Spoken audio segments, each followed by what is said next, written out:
John from RaceKraft, and today we're having a look at the SOELPEC Spectra XR.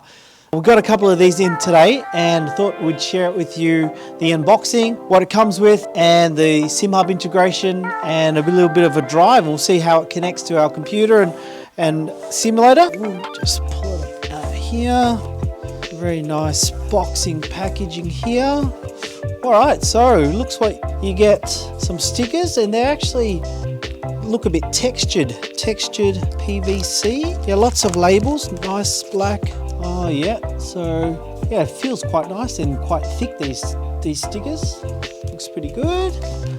We'll take a step into the future of sim racing. SOELPEC's manufactured in Turkey with, I think we're really spoilt for choice on hardware at the moment, with manufacturers coming all over the world. Little information sheet and also the QR code to download the drivers and templates. Sticker set, just of your SOELPEC, you want to do some advertising. So the top cover looks like a little bit of felt there. Oh, and then you get straight into the wheel. So we'll pull it out. Oh yeah, it's nice and weighty. So with the wheel, it's a 302mm F1 wheel, fully aluminium casing, 5-inch Volcore screen with a carbon fiber panel on it. Looks really nice. So you've got 3 encoders on the front there, 2 7-way switches, that's really handy for iRacing, and 2 multifunction encoders, thumb encoders, so push in and then up and down as well. And I think it was like 17 buttons. How many buttons? 23 buttons on this steering wheel. That's a lot of buttons, a lot of things you can do to it. So on the back we've got dual clutches with carbon fiber, looks like 4mm carbon fiber plate. That's a nice feeling. And the shifters are on ball bearings, so ball races on the hinges there. Nice smooth action, good tactile click to it. A 50mm spacer on the back there, and more buttons on here, which is cool. Yeah, a couple of buttons on the back there, and a settings button, and the USB input. Now there is a clutch bite point adjustment here as well, I read in the manual somewhere, so we'll check that out. But yeah, that's very nice.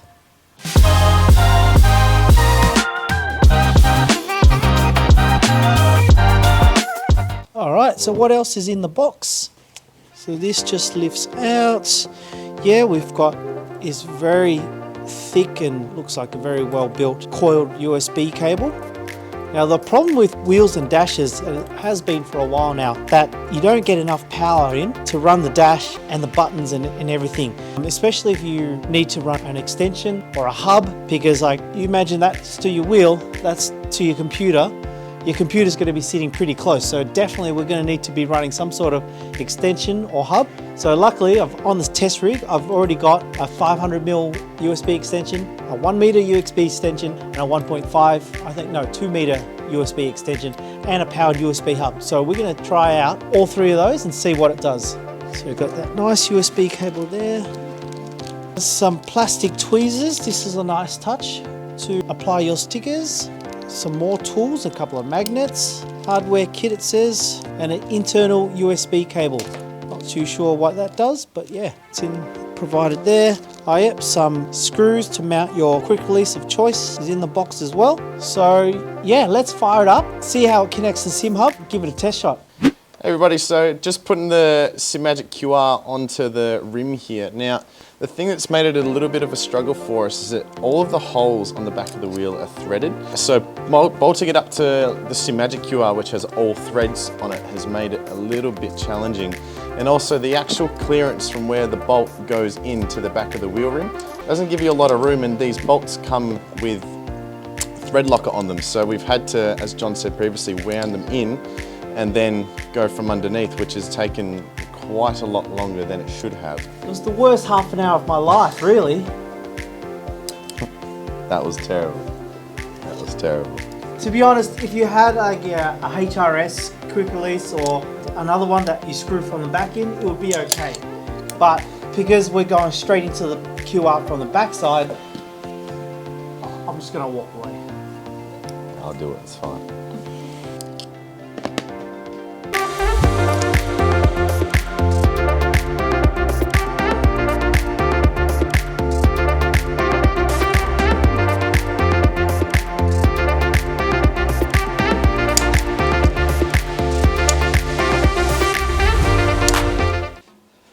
so we've got our Simagic QR in the wheel now. Anthony's hopped into the F1 rig. First of all, we're going to attach it to the 50 centimeter 500mm USB extension. That might just give it enough reach here.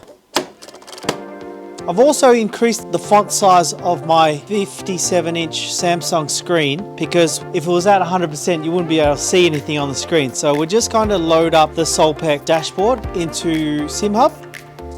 So up comes the dashboard import into SOELPEC, import to Simhub, successful. Yep, so we've plugged it in, it's come up straight away. We'll fire up Simhub. We'll go to devices, we're going to add a device. So down here, it should be listed there. So it's come up, Simhub devices found. So that's it there. So we'll double click on that. Up comes the wheel now. Oh, that's just lit up straight away, which is really nice. The little display has come up. It looks very fancy. All right, so we actually didn't have to do anything. All we did was double click on the Spectra XR device and it's come right up. So the main dashboard has been set. You can set the idle behavior to the SOELPEC as well. So screen settings. So in here, we can set this. Play with the screens, enabled to touch screens, and then in your LEDs, LED profile is already done, but you can increase the brightness and the level of it all. And if we hit on buttons lighting, edit profile, got all these effects here that you can change, right?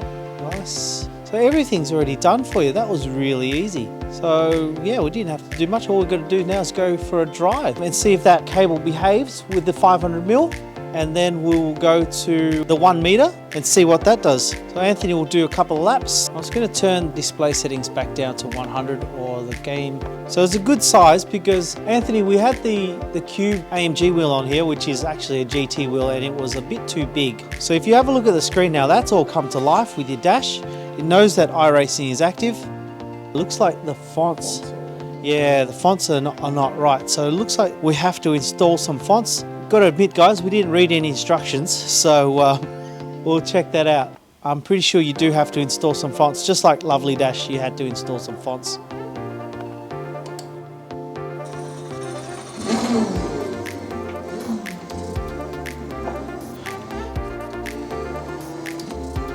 So how's it feel in your hand, Anthony? It's actually, once you're sitting in the rig, it's a really comfy steering wheel to hold. So the one I liked that we had on this, the FX Pro, felt really nice in your hands, and this has got really good hand grips. It sort of just molds your hand quite nicely. So as you said before, the Cube Controls AMG wheel felt quite bricky and just squared off, and it was also too big. So this is a much nicer size rim, and it's not too heavy either. It's quite everything about it feels really good. Hey, you're not going to let the tyres warm up at all? Nah, don't need that, mate. We're going to run one lap at Bathurst and then we're going to change it over to the 1 meter USB extension. Everything seems to be working perfectly here. Actually feels really good. Yeah. Let's do the font first before we go to the next lap.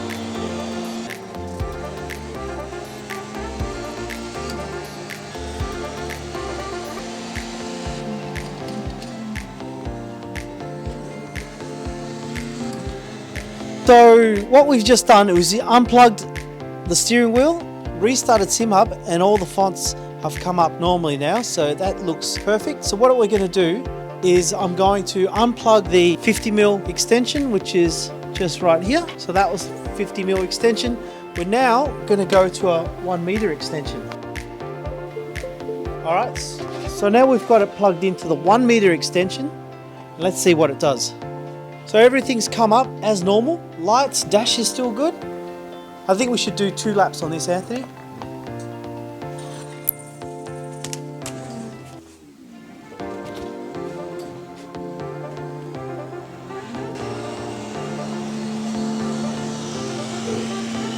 So far so good. Everything looks like it's working normally.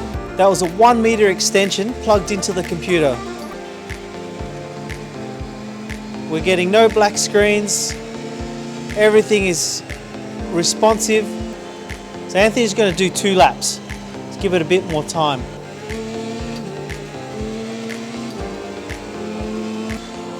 I think we'll change those LED colours to yellow and they will just suit our rig perfectly.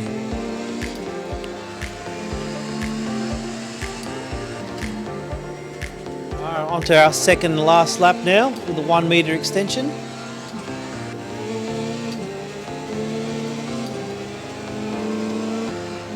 Tyres are warmed up now, and he can feel the grip.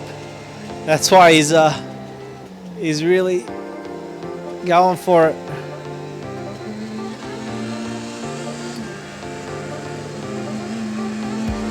I really don't like my chances going up and down the mountain close to those walls with an open wheeler, but the Julesinator is handling it just fine.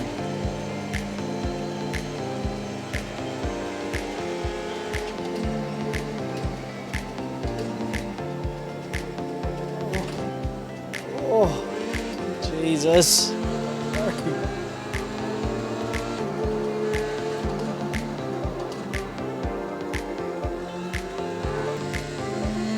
That was an awesome lap there. We're now going to switch over to the 2 metre extension, which is this long guy.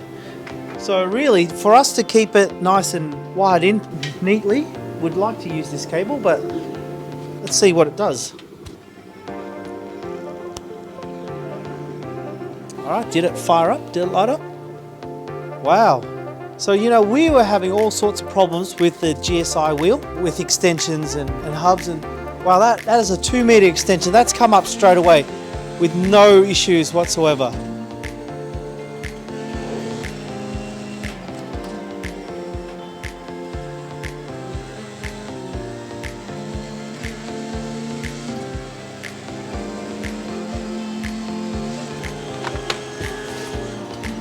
So that wheel hasn't missed a beat yet. No black screens, no lag. That's amazing.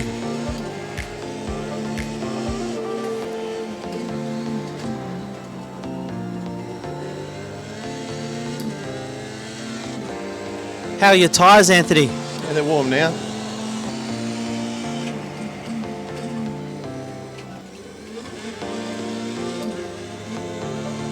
And so the last one we're going to do is we're going to plug it into the powered USB hub.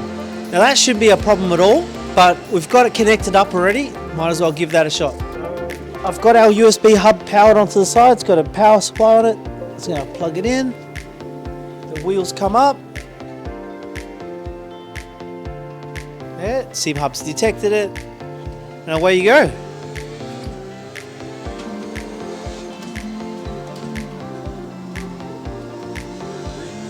Wow, that is amazing. Like, this wheel has not missed a beat.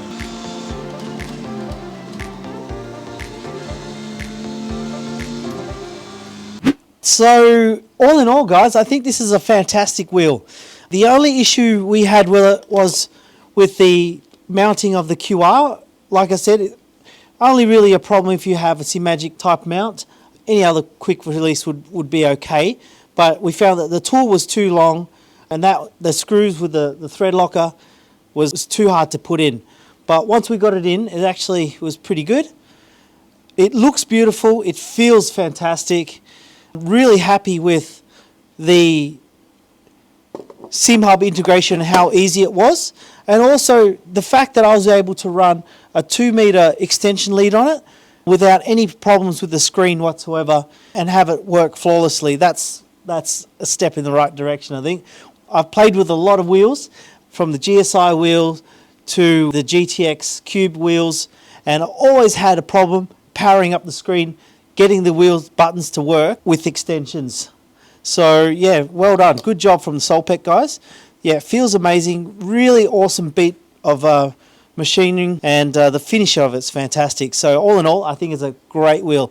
If they could just fix up the mounting plate, maybe just thread 3 holes, I think it would be a perfect wheel. So all in all, great wheel, but it's a very expensive wheel. So, you know, coming in almost close to 2,800 Australian dollars, yeah, that's getting right up there. For, yes, it is beautiful, it is pretty, lots of functions, but yeah, $2,800. You can get the Simagic offering $1,400, which is, yeah, half the price. You know, it's not as nice. Definitely a much better screen on here, but yeah, it is a bit of money. So, you know, thanks for watching, guys. Hope you enjoyed it. We'll catch you next time.